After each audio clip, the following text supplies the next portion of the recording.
श्रोता बंधु आपण शुणुंट रेडियो बाघाजतीन गोष्ठी बेतार केन्द्र 89.6 FM बैंड रे।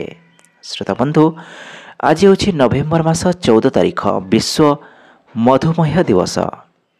मधुमेह बा डायबिटीज यह रोग विषय सचेतनता सृष्टि करने उद्देश्य प्रतिवर्ष नवेम्बर मास 14 तारीख को विश्व मधुमेह दिवस भाव पालन करा जाए। एही दिवस मुख्य लक्ष्य होछि स्वास्थ्य शिविर, स्वास्थ्य संबंधित वार्ता तथा विभिन्न कार्यक्रम माध्यम मधुमेह रोग प्रति जन सचेतनता सृष्टि करने।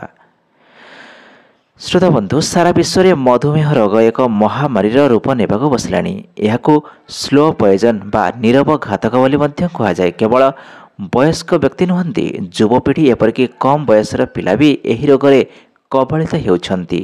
सेहीपरि आज हूँ इन्सुलिन आविष्कारक सर फ्रेडरिक बांटिंग जन्मदिन।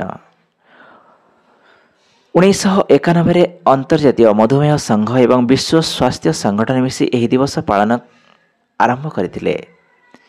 श्रोता बंधु मधुमेह रोग हेले रक्त रे शर्करा परिमाण वृद्धि पाए। मधुमेह साधारणतः दुई प्रकार, गोटे हूँ टाइप 1 एवं टाइप 2। डायबिटीज व मधुमेह द्वारा पीड़ित लोक मानकर रोग प्रतिरोधक शक्ति कमिबा को लगी थाए। केवल सेतिक नुहे, शर्करार मात्रा अत्यधिक बढ़ीगले यह मनीष को मृत्यु मुख को मध्य टाणी नहीं थाए। मधुमेह शरीर विभिन्न अंग उपरे मध्य प्रभाव पकाई थाए, जहा द्वारा शरीर धीरे धीरे दुर्बल हो जाए। मधुमेह रोग पर सतर्कता अवलंबन करने नितांत आवश्यक। विश्व मधुमेह दिवस पालन द्वारा लोक माननकु मधुमेह रोग को नियंत्रण करने वार्ता प्रदान करा जाय थाए।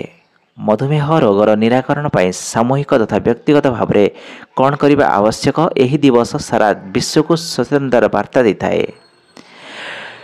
श्रोता बंधु नियमित डाक्तर परामर्श नेबा सह उपयुक्त चिकित्सा मधुमेह नियंत्रण में सहायक होता है। सेहीपरि मधुमेह रोगी निज स्वास्थ्य प्रति जत्नवान हेबा आवश्यक। मधुमेह को नियंत्रण में न रखिले यह द्वारा शरीर में अनेक गुरुतर रोग देखा देता है।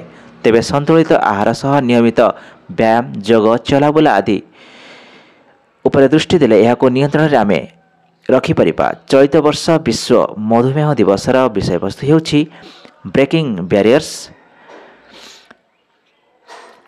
Bringing gaps.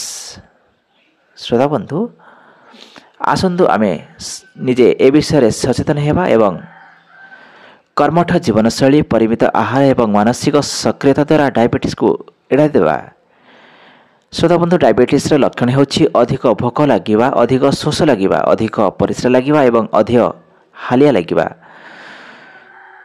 श्रोता बंधु आयुष्मान आरोग्य मंदिर रे मध्य डायबिटीज चिन्हट सुविधा मागणारे उपलब्ध करा जायछि। समस्त सरकारी चिकित्सालय रे डायबिटीज चिकित्सा मागणारे मिले। अधिक शर्करा जातीय खाद्य, तेल, मसला डायबिटीज रोगी विपज्जनक साब्यस्त हो पारे। अधिक तंतु जातीय खाद्य, नियमित व्यायाम एवं शारीरिक परिश्रम द्वारा डायबिटीज को आमे ह्रास करिपरिबा। डायबिटीज रोगी खाली पेटे रहिबा मध्य विपज्जनक। मुंड बुलाइले, अत्यधिक झाल बहिले, अचेत हेबा भली लागिले तुरंत डाक्तर सह परामर्श करंतु। श्रोता बंधु डायबिटीज बा मधुमेह रोग पर आपण आदौ व्यस्त हुअंतु नहीं। यह आमे नियंत्रण को आनीपर से केवल डाक्तर परामर्श एवं आमर सचेतनतार आवश्यकता रही। आम यदि नियमित योग व्यायाम करवा एवं खाद्य उपरे आमे नियंत्रण रखिबा, तेबे अनायास आमे डायबिटीज को ह्रास करिपरिबा।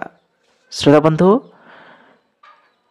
आपण माने शुणुथांतु रेडियो बाघाजतीन गोष्ठी बेतार केन्द्र 89.6 FM बैंड रे।